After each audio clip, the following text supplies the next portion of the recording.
Hello again from Metro Manila, the Philippines, Southeastern Asia. Here's my brief summary of the European Union's parliamentary elections results for Hungary, a country in Southeastern Europe, which has been led, which was led from 1998 to 2002 by Prime Minister Viktor Orban. It is a parliamentary republic, after all, where the president is only the ceremonial head of state, and has again been led by him since 2010. Prime Minister Orban has vowed to make Hungary an illiberal democracy and has been criticized by various opposition parties and groups and human rights activists for having curtailed the freedom of the media and for having adopted inhumane and restrictive policies against asylum seekers and refugees, and for having also encouraged racist attitudes towards various ethnic minorities.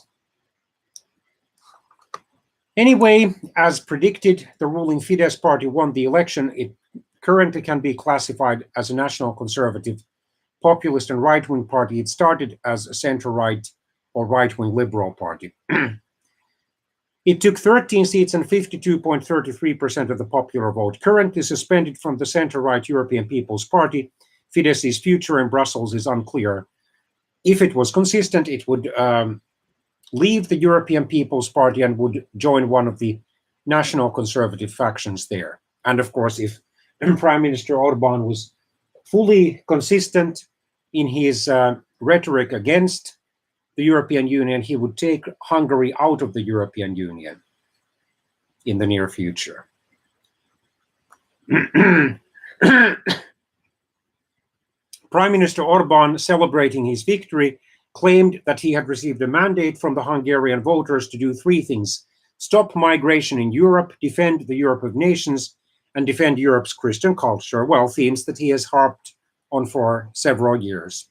Never mind the fact that in Hungary, church attendance is fairly low, and probably a clear majority of Hungary's so-called Christians are nominal and cultural Christians without a personal relationship with or faith in Jesus Christ as their personal savior, let alone as their Lord and Savior, as the Lordship Salvationists like to add.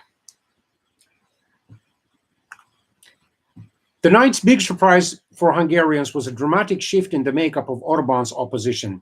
The Democratic Coalition, a party that currently belongs to the Progressive Alliance of Socialists and Democrats, but could gravitate toward a Liberal Alliance, took 4 seats.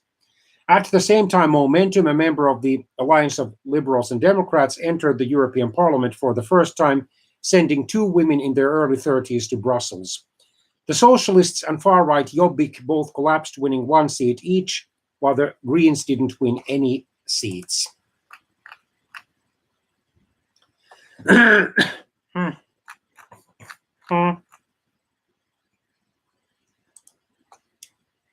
So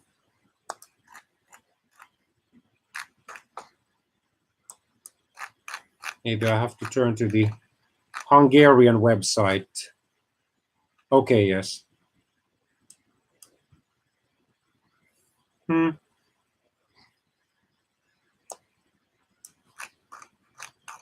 Hungarian version of this article.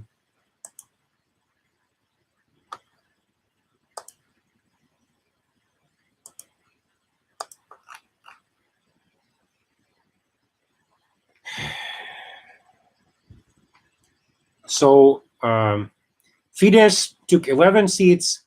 Its coalition ally, the Christian Democrats, took 1 seat. And then, oh, I'm sorry, this was in 2014.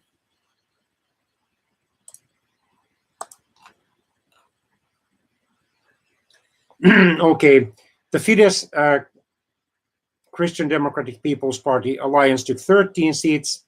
The Democratic Coalition took 4. The movement or Momentum movement took 2. The Socialists took 1.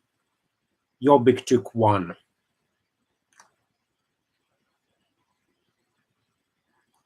Okay. Let's see what will happen in the 2022 Hungarian parliamentary elections. Will a viable alternative emerge to Prime Minister Orban? And will the Christian Democrats, or most of them, break off their alliance with Orban? Because I'm quite sure that some moderate Christian Democrats would prefer a more moderate prime minister.